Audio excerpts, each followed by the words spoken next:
Hey guys, so I'm actually going to start this video off by saying that I have so much compassion for gay people. And it's really, such a, I think it's a very peculiar experience. I think it's a very peculiar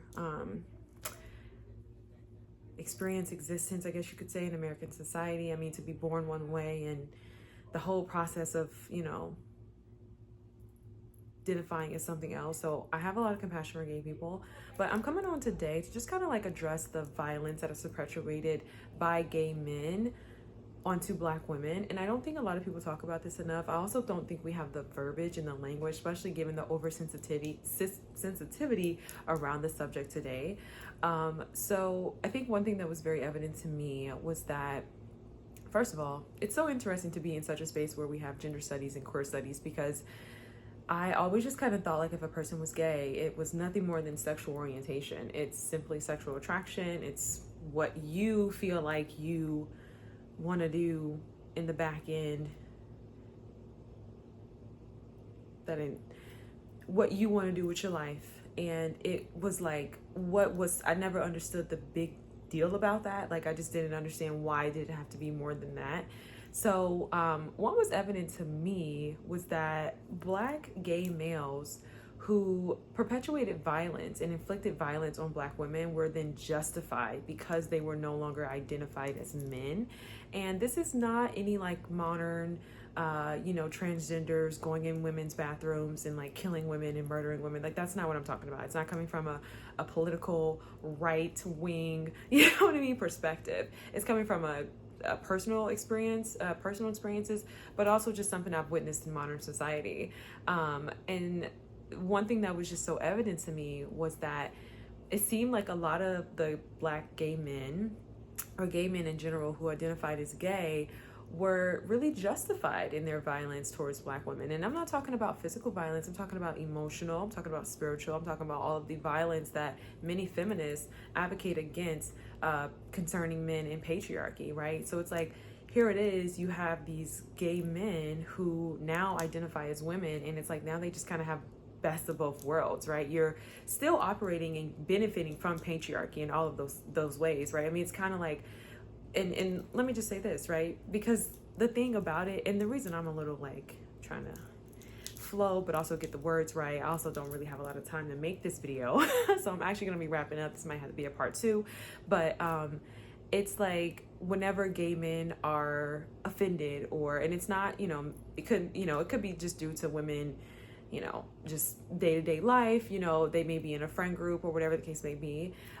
Those same gay men will go and use their strength. They will use their just like their masculinity to put the woman back in her place, to put the Black woman back in her place. And I've seen this happen just numerous times in my life, right? So it's always just very interesting that we advocate on behalf of people who at the drop of a hat will still inflict the same paradigms and ideologies to defend themselves, right, at the hands of women, yet they claim to identify as women and they claim they should be protected and have the same rights as women. So I just always thought that was very interesting. I mean, I think about numerous experiences, right? There were times where I remember there were videos where gay men were literally beating up Black women. I've had, people in real life, gay men trying to fight Black women. I've seen, I've had experiences where,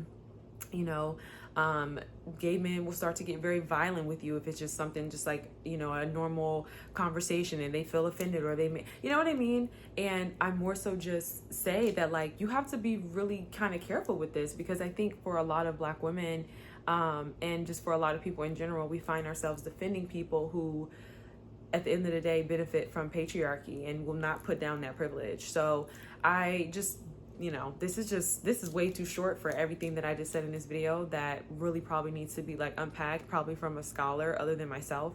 But yeah, definitely just shining a light on that, because it was just very evident to me that, whenever,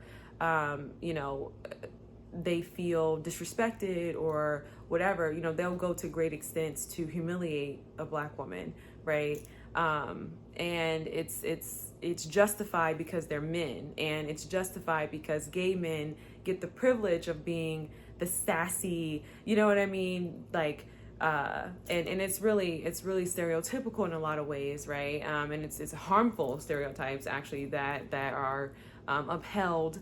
I think for Black women, it's this thing of like the cattiness, the sassiness, this attitude that really is the thing that we're trying to right overcome, because it's the thing that breaks down our sisterhood. It's the thing that doesn't really allow us to have space in our communities with one another, because it is so violent, right? Because the verbiage, because the language is so like, it's like arsenal, and so it's like it's just interesting. And so when you compile that, right, and then it's like times 10 because it's coming from a man, right, and that is something that is always inflicted, right, that violence is always inflicted and then justified, right, when men are in these spaces. So it's just just something to think about. I think I'm just kind of shining light on it. Like I said, I don't have time to divulge, and I can't say that this was the best way of articulating it, but if you get it, then you get it. And if you've experienced times where you've had gay men go above and beyond to humiliate you or to attack you